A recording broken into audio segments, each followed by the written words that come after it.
دي ايه؟ دي قلة. دي ايه؟ دي قلة. قلة حبنا. قلة حبنا. طيب ايه علاقتها بالعنوان؟ هقول لك علاقتها بالعنوان. انا هتكلم معاك عن برامج التقسيط، ابلكيشنز التقسيط، تطبيقات التقسيط اللي موجودة دلوقتي في انحاء الجمهورية وفي المولات وفي المحلات اللي بتبيع الموبايلات او اللابات او حاجات التكنولوجيا.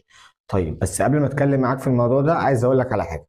الفيديو ده انا عامله عشانك، مش محتاج منك غير لايك لو الفيديو عجبك واشتراك عشان اكبر، وانا مش هكبر غير بيك.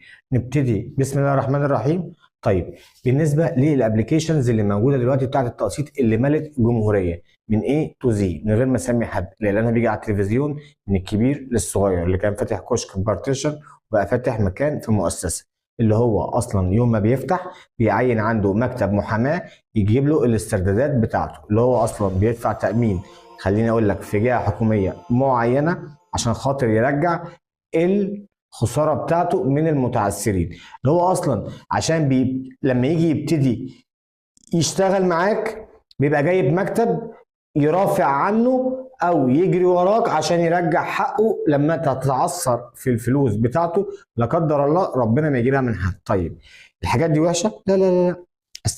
استخدمها. ليه علاقه بالاي سكور؟ ليه علاقه.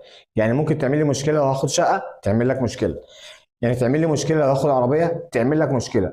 بص يا سيدي، بالنسبه للابلكيشنز دي احنا وقفنا عند كويسه ولا لا؟ كويسه. استخدمها ولا لا؟ استخدمها. ليها علاقه؟ قلنا ليها علاقه. طب ايه المطلوب؟ تو بي سمارت. ايه المطلوب؟ تلعبها بذكاء. يعني هتعمل حاجتين. اول حاجه ما تستخدمش ابلكيشن من دول في ان انت تقسط حاجه عليها فايده، لا.